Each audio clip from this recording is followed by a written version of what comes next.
some word of some pretty nasty, icy stuff rolling through the Midwest today. Some friends in Kansas City say there's a pretty massive accident on a major interstate through the Kansas City area today because there's some ice and mist and things like that as some cold weather rolls through. So you'll probably be hearing about a pretty wicked accident, as I understand it, in the Kansas City metro area today.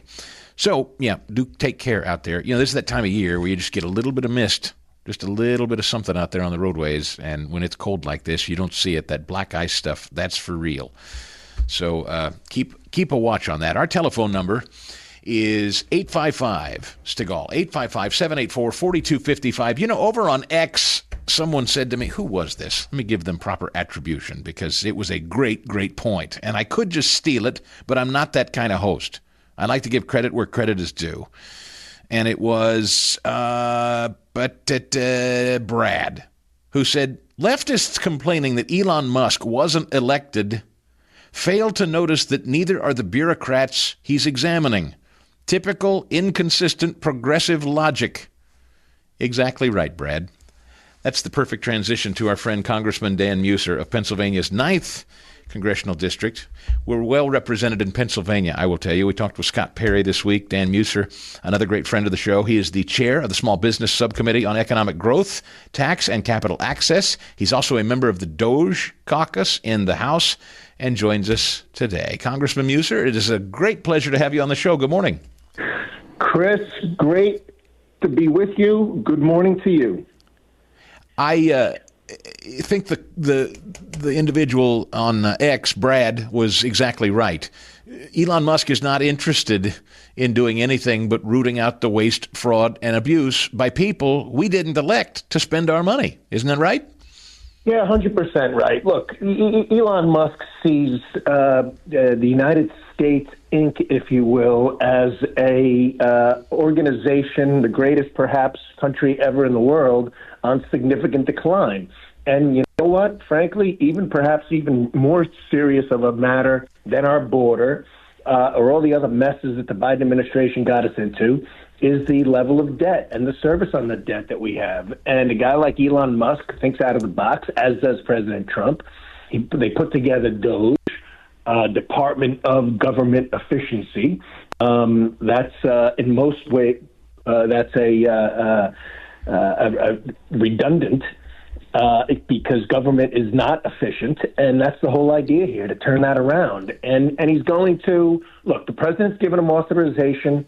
A very smart guy, and there's a lot of low-lying fruit. And I would encourage the Pennsylvania State House to have such a caucus and have such a leadership, because there is a low-lying fruit, and the American people deserve this. I mean, Chris, we found I have a bill that could save $150 billion just through eligibility requirements, not reducing Medicare and Medicaid or unemployment insurance, but just assuring that everybody who receives it is eligible.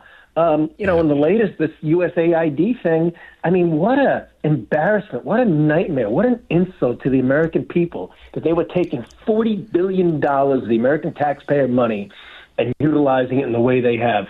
And you know what? DOGE is exposing this. Thank God. There's low-lying fruit. We can save almost $1 trillion for crying out loud and get us moving in the right direction. And look, just real quick, we had $4.6 trillion in spending taking place before COVID.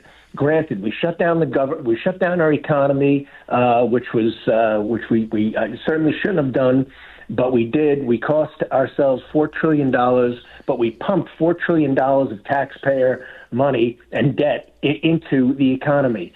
But then the Biden administration came in and added another $6 trillion just when we were in recovery. That's why we had inflation. That's why we have the mess we have. That's why we have 36, if not $37 trillion in debt.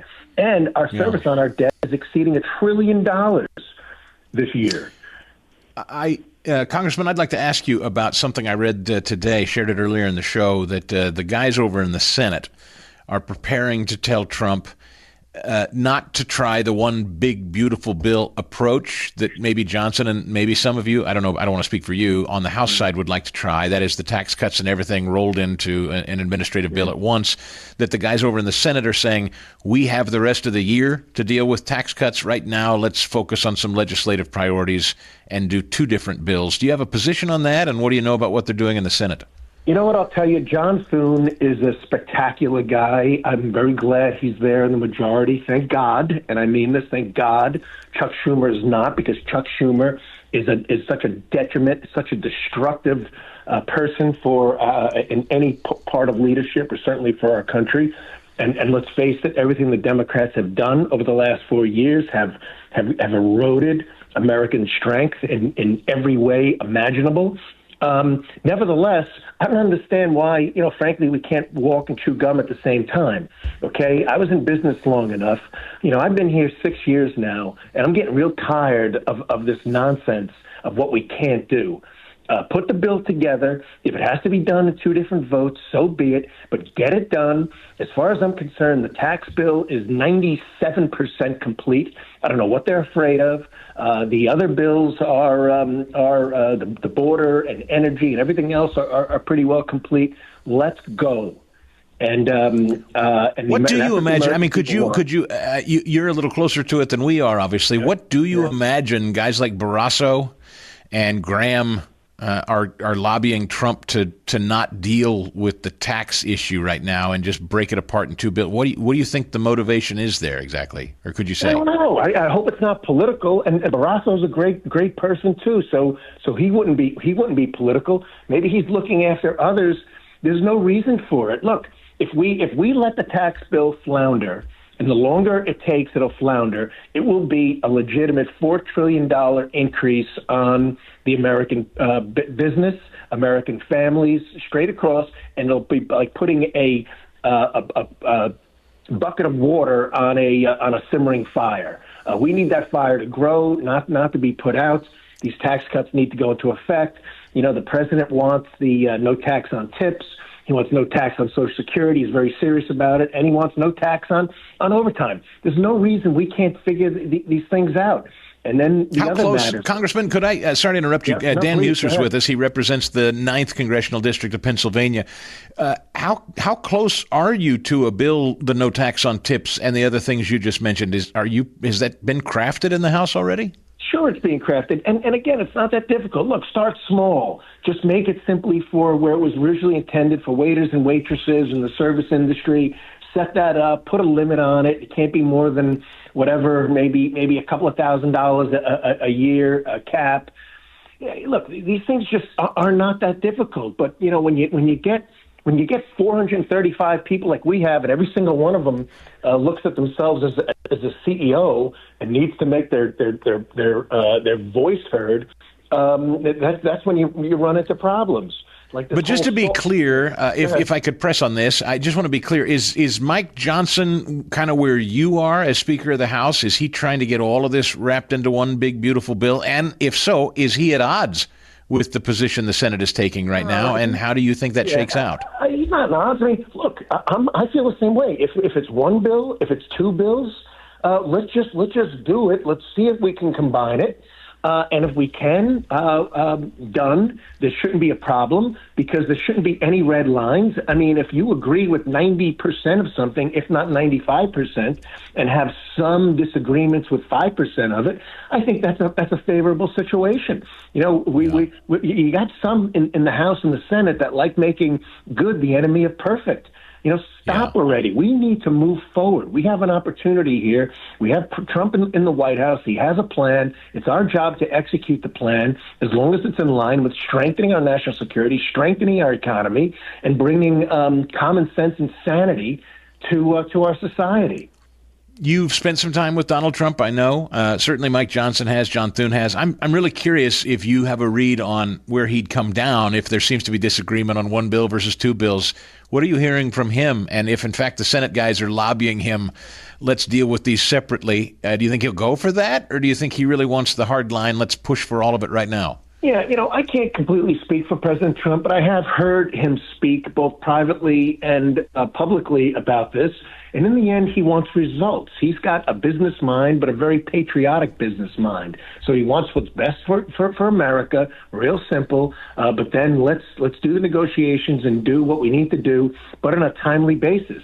We're not going to put off taxes just because they didn't get around to doing it, and somebody's afraid of it, and or they just simply want to get a political victory initially and then work on the tax bill later. So, in other words, I don't think the president he'd be fine either way, but it seems to me that one bill would make the most sense. Let's combine it. Let's get a vote. Let's get it done. But if it's two, so be it. But if it's two, it needs to have a time frame attached to it. This is going to be fascinating to watch. Do you think do you have a timetable? Do you think that we're going to have an answer on this one way or the other soon? Maybe as early as next week, into this week, or not that soon? On the one or two? No, I think that's going to be a developing situation. As long as we work on this, we look to combine it. This all needs to be done by the beginning of May. Okay. Yeah, so that's a little. So we've got some time 100 days. That's right, and there's no reason it can't be. I see a story here today. Now, you're part of the DOGE Caucus. You're a member of the DOGE Caucus, early adopter. Politico writes this, Congressman. I got about a minute. I want to dive into this. House Democrats are sticking with DOGE Caucus. Some Democrats sticking with Elon Musk's so-called DOGE Caucus. Are you finding some willing Democrats to come along on this adventure with you guys on the Republican side? Well, so far in verbally, but not necessarily in actions. I think they're there just to show that they have an interest in, and they're good people. I'm not saying they're bad people. They just have bad policies, and they and a bad plan. So there are some that are part of the DOGE Caucus, and we're going to see if they can be productive members. I mean, they're not going to fight us, however, on the plan. If they think they can make the plan better and help save money and make things more efficient, as well as cut waste, abuse, and fraud in government. So to be clear, there are some, I mean, how many would you say? There are some Democrats that are genuinely interested in rooting out waste, fraud, and abuse? Well, we'll see if they're genuinely interested in it. Right now, they're participating. They're standing there. They're sitting there. They're listening. There's like two or three. There might be more than that. Yeah. Well, can we talk with you through this process, Congressman Meuser? We're very interested to see how it progresses.